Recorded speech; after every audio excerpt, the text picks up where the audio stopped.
Всем привет! С вами Любовь. В этом видео я расскажу и покажу, как сшить трендовую панаму. Наступила осень, и пора подумать о головном уборе. Выглядеть стильно можно в любое время года, поэтому панама будет на теплой подкладке. Голова в ней точно не замерзнет. Задавайте свои вопросы в комментариях, и я с радостью на них отвечу.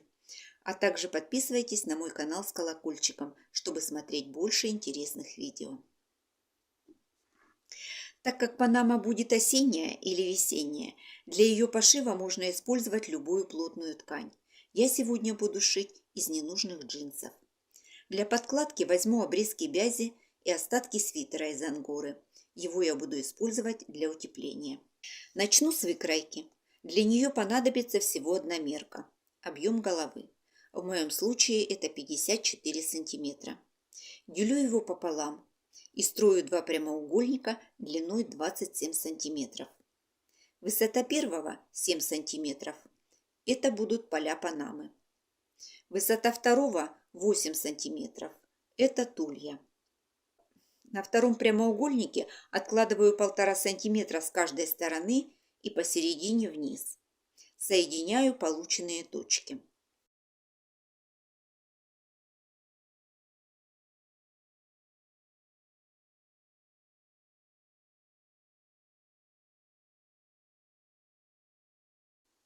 Верхний прямоугольник делю на 6 частей по 4,5 см каждая и провожу соединительные линии. Вырезаю полученные детали.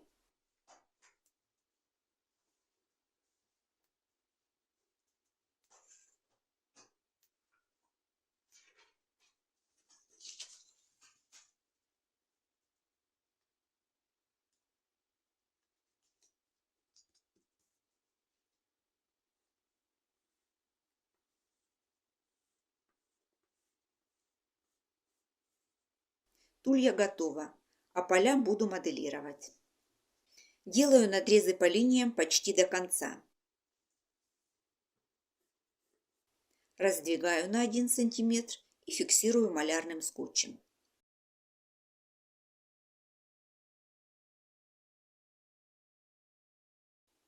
Полученную деталь прикладываю на лист А4 и обвожу его по контуру.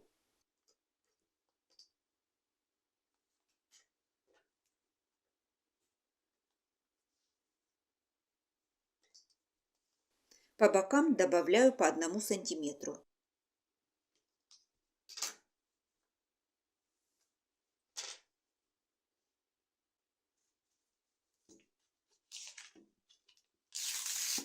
И вырезаю готовую деталь.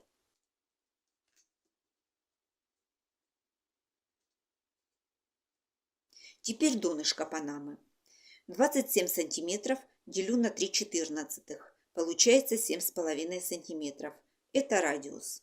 Циркулем черчу окружность и вырезаю.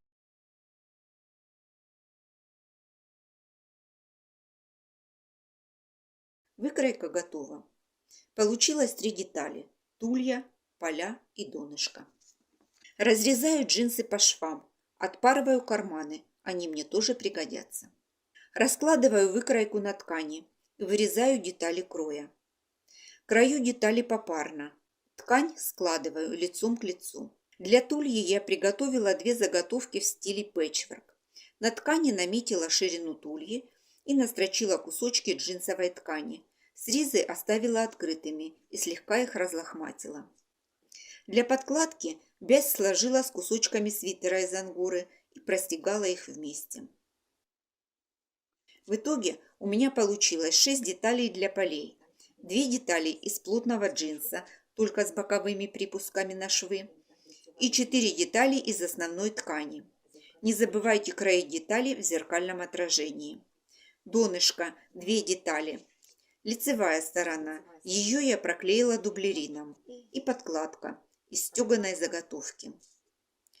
Тулья 2 части подкладки и 2 лицевых детали.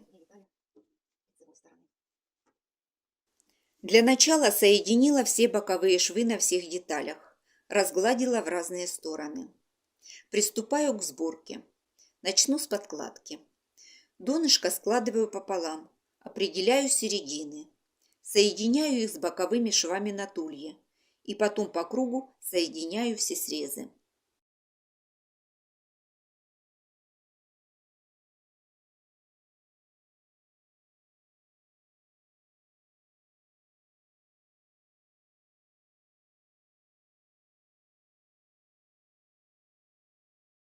Соединяю боковые срезы на тулье и на полях. Ткань складываю лицом к лицу. Дальше по кругу соединяю все срезы.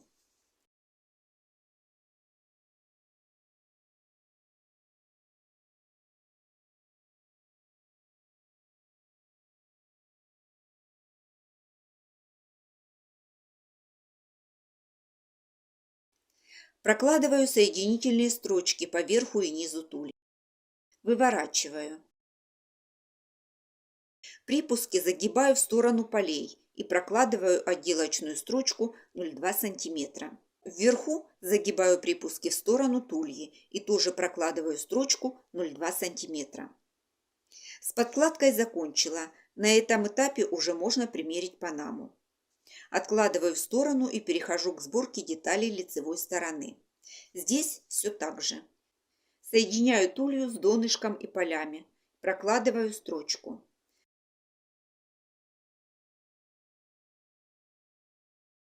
Выворачиваю, загибаю припуски на швы в сторону донышка и прокладываю отделочную строчку.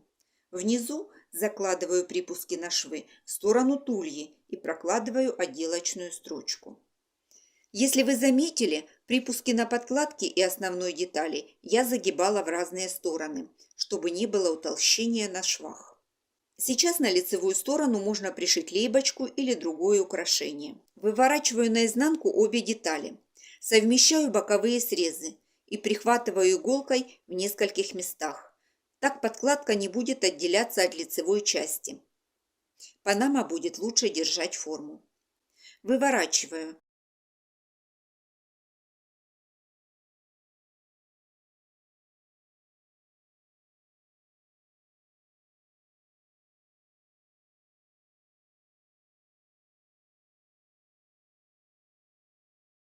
Соединяю швы на нижней части тульи и прокладываю соединительную строчку по отделочному шву. Строчить нужно не спеша, как можно точнее попадать шов в шов. Теперь можно примерить панаму и при необходимости подрезать длину полей. Я решила срезать 1 см. Беру деталь из плотной джинсовой ткани. Ее я тоже укоротила на 1 см. Беру деталь из плотной джинсовой ткани, смещаю боковые швы. Вкладываю между полями подкладки и лицевой частью, фиксирую булавками.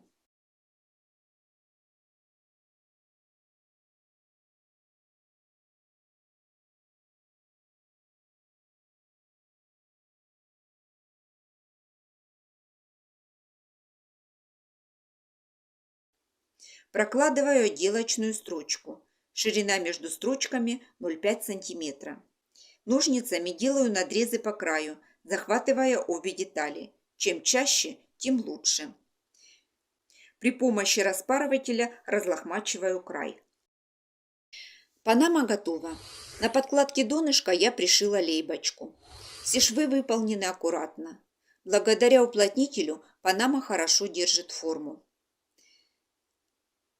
Лицевая сторона получилась необычная.